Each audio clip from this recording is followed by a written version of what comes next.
You see, one of the greatest confusions we face today, especially among women who want to be good, sincere, and nurturing, is the inability to distinguish between softness and weakness. And this is where the danger begins. Because when you blur that line, you end up tolerating things that should never be tolerated. You excuse behaviors that should be confronted.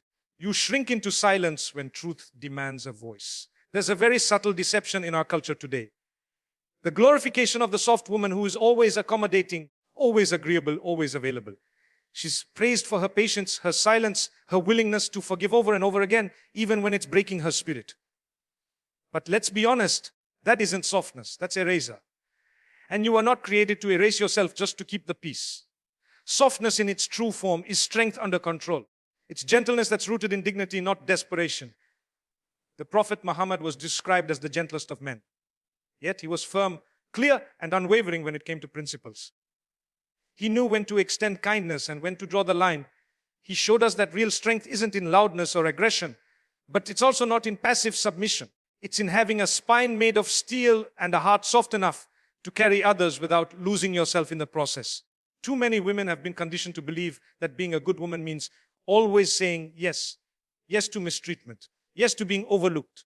Yes to being emotionally drained for the sake of keeping others happy. And often this is celebrated as strength. But that's not what strength looks like. That's what fear looks like. Fear of abandonment. Fear of not being loved. Fear of rocking the boat. And those fears are not from Allah. They're from the nafs and from the conditioning of a world that benefits. When a woman doesn't know her worth, let's look at this psychologically. When a woman continually overrides her boundaries, when she remains silent in the face of emotional abuse, when she avoids conflict to keep the image of a soft, quiet, agreeable woman, she trains her nervous system to tolerate dysfunction. Over time, she loses her inner compass. Her body starts to believe that safety lies in self-sacrifice, that survival means silence, and eventually she forgets who she really is because she's been performing a role that society gave her. This is not what Islam teaches. Allah didn't create you so you could please everyone else while displeasing yourself, and worse, displeasing Him. He created you to be whole, not half. He created you to walk the earth with purpose, not apology. He gave you the examples of Khadija, Ara, of Aisha, of AA. Women who were compassionate, yes, but never afraid to speak truth, to stand firm, and to walk away from what dishonored them. Softness is not about losing your voice. It's about knowing how to use it with wisdom. It's not about avoiding conflict. It's about choosing your battles. It's not about saying yes to everything. It's about learning when a sacred no is an act of worship. And this is where many women go wrong. They think being loving means being a doormat. They think being peaceful means avoiding every disagreement. But in doing so, they betray themselves. They betray the very soul Allah gave them to guard. One of the most dangerous outcomes of this mindset is spiritual burnout. When you're constantly giving, absorbing pain, carrying the weight of others' irresponsibility, all in the name of being soft, you will eventually collapse. Your heart, no matter how big, was not made to be a dumping ground for the world's dysfunction. Allah never asked you to destroy yourself to prove your worth. He asked you to submit to Him, not to people. So ask yourself, is your softness a form of compassion or a form of fear?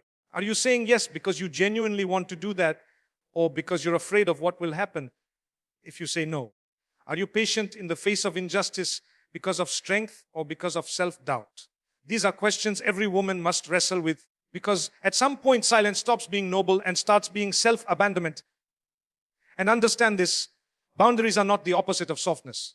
They are the protection of it. When you set a boundary, you're saying, I value myself enough to protect my peace, my purpose, and my proximity to Allah. That's not arrogance, that's clarity. And in a world that constantly tries to confuse, shrink, and reshape women, clarity is revolutionary. So, if you're a woman who's been taught to stay quiet, to always smile, to say it's okay, when it's not, it's time to wake up. Your softness should be your strength, not your sentence. Be the woman who can be gentle with others without being harsh with herself. Be the woman who can forgive, but also walk away when dignity demands it. Be the woman who is soft in heart, but solid in faith. Because softness without strength will break you. But strength wrapped in softness, that is what will build you. And maybe, just maybe, the first step to reclaiming your power is to stop being the kind of soft that hurts you. Let's talk about emotional strength, real lasting inner resilience. Because a lot of women today have been taught that breaking down, falling apart, and constantly depending on others for emotional survival is somehow normal. That crying every night and calling it sensitivity is a virtue. That overthinking, overanalyzing, and overgiving are signs of being deeply compassionate. But we need to start being honest. Much of what is praised as emotional softness is actually emotional fragility, and fragility is not from strength, it's from imbalance. A woman who cannot regulate her emotions, who collapses under pressure, who lets every criticism shake her identity, is not soft, she is unanchored. And when a soul is unanchored, it gets tossed by every wave. One moment you're confident, the next you're doubting yourself. One word from someone, one look,